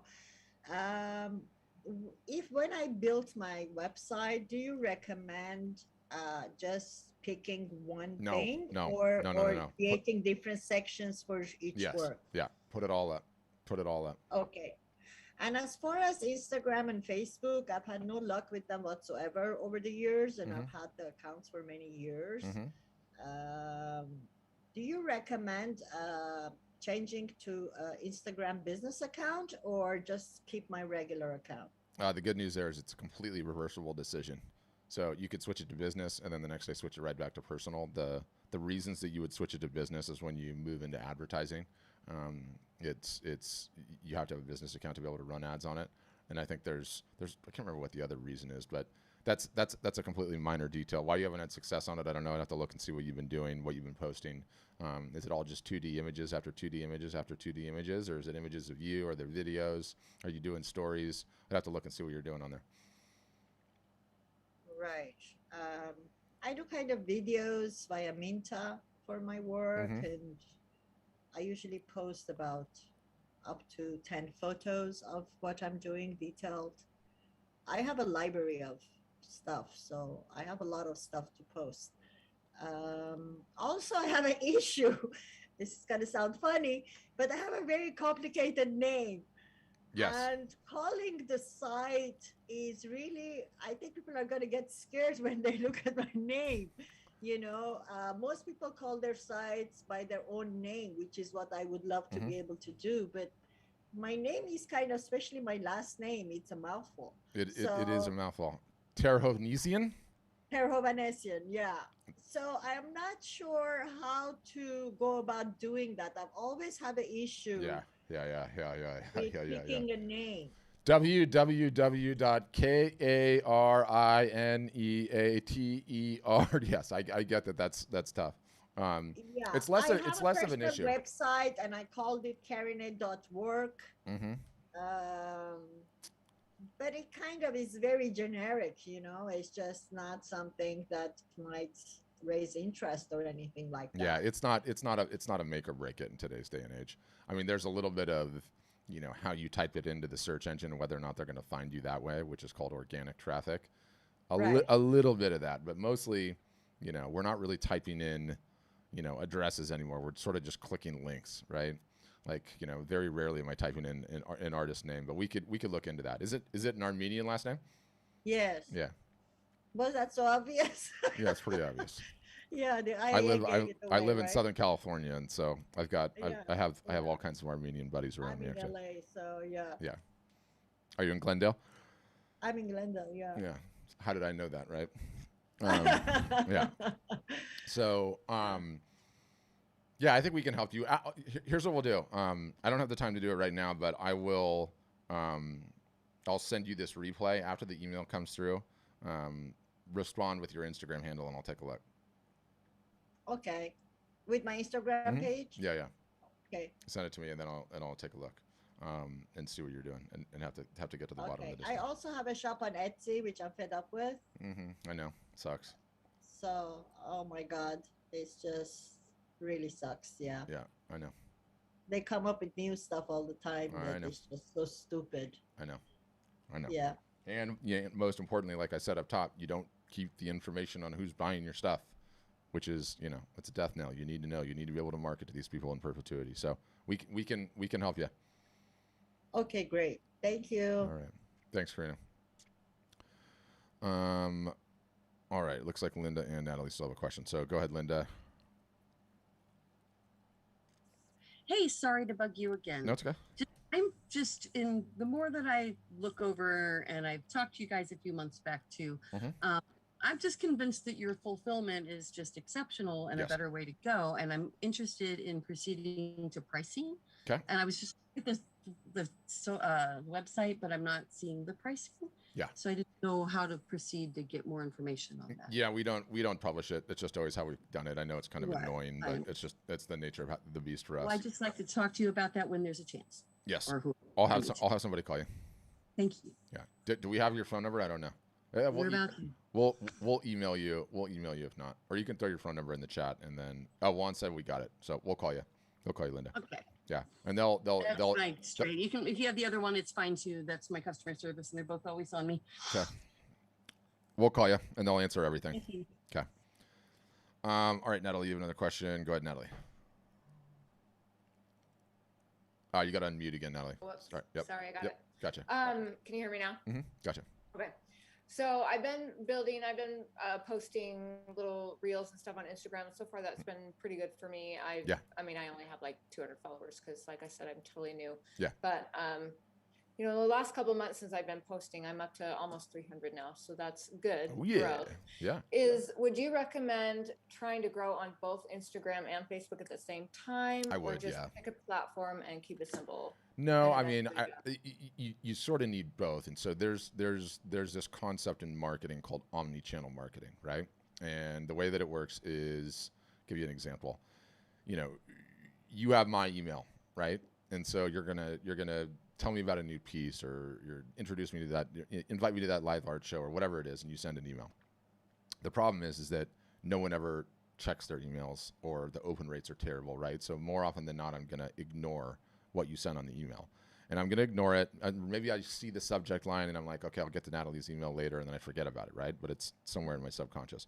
Then at the end of the day, I'm on my couch ignoring the TV and browsing through Instagram, and I see another post about the gallery show, and I'm like, oh, Natalie sent me an email And then I get distracted and I forget about it. And then the next day, I'm on my Facebook feed and I see the link, and finally I go and click on the email, right? That's omni-channel marketing. And when you have these various different channels in which everyone is on, Facebook and Instagram are two of the biggest, it allows you, and we teach you how to do this obviously, to make sure your message dovetails in all those channels, right? And so you have multiple opportunities, multiple whacks, right?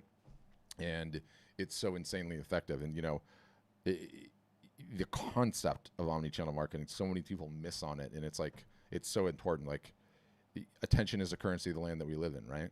Like, when I'm trying to get somebody's attention, do you know what I do? We were meeting about this morning. Like, if I was trying to track you down, I would find your website, I would find your Facebook page, I would find your Instagram account, I'd get your email, and I'd get your phone number. I'd send you a text, send you an email, fill the contact form out on your website, send you an Instagram DM, and send you a Facebook Messenger message all at once. Boom. You want to know why? Because I'm going to get your attention if I do that, right? And that sounds a little ridiculous. It used to be this segment on The Office called The Woof. We laugh about it all the time. Anyway, that's the point, though. That's omni-channel marketing. That's how you truly get attention. If attention is the currency of the land, if people are distracted as they are, if they're completely spread all over the place on the various different social sites, right? Like, some are on Instagram, some are on Facebook, some are just going to check your website, some are going to be using Messenger, all these various different things. The more lines you have in the water, the better. Even so at small Facebook percentages. and Instagram are kind of like the top we really need to do. What about YouTube and TikTok and all of that? YouTube for different reasons, but YouTube isn't really like a massive incoming lead source for pretty much anybody that we have. I mean, it's a different beast, and it works for some people. Art's not really a very good one in my experience. So primarily Facebook and Instagram are the important ones. TikTok, it skews younger, so you know most people don't have younger buyers, which is not to say you can't get attention. You can.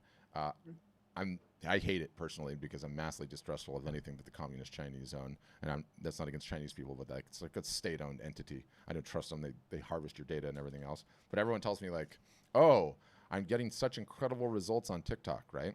And so what TikTok does, because they cheat, because they're a Chinese communist company, is I can't say stuff like that, but it perturbs me.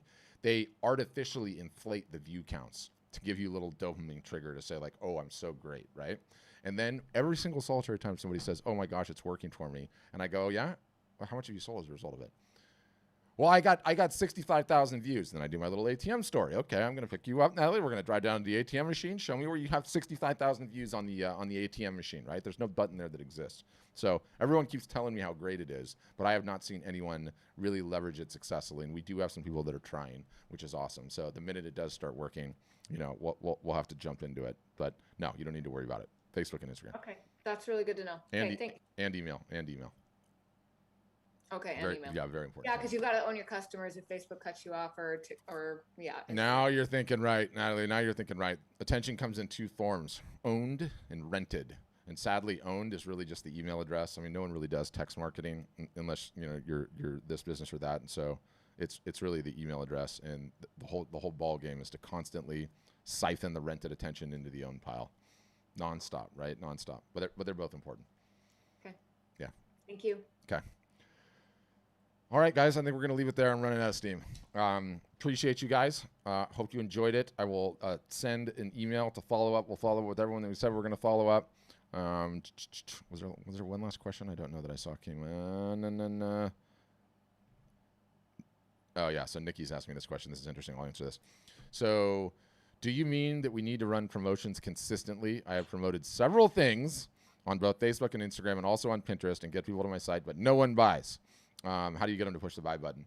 Yeah, so you don't necessarily need to constantly have promotions, right? Like, and that's why I do this little finger thing: normal marketing, sale, normal marketing, sale, normal marketing, sale. The normal marketing is just as important as the sale. If you're on sale all the time, then that's no good. People don't like seeing that, right? So that's how it goes.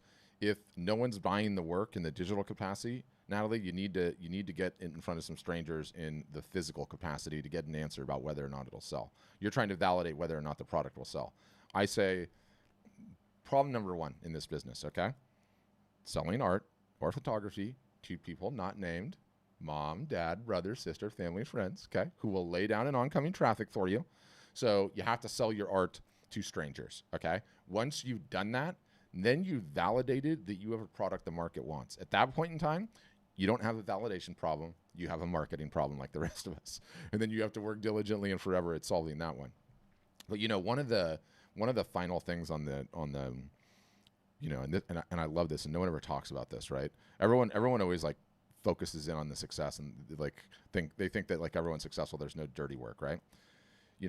You come out with a style of work and you attempt to sell it, and maybe it sells, and then maybe you start working on the marketing, and maybe the sales are not completely mapping to the expectations that you have for the business.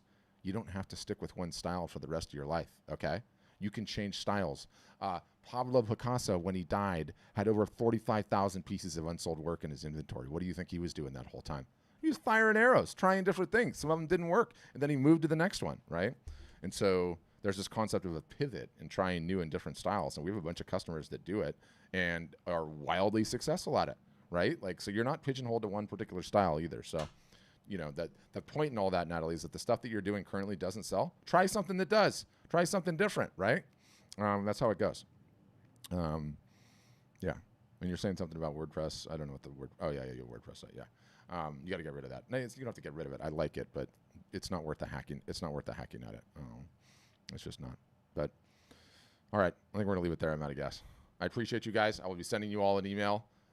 Linda, on the website today, and then you send me a link. I want to see it. All right, good. Thanks, guys. See you again on another one soon, or on the inside, or some combination thereof.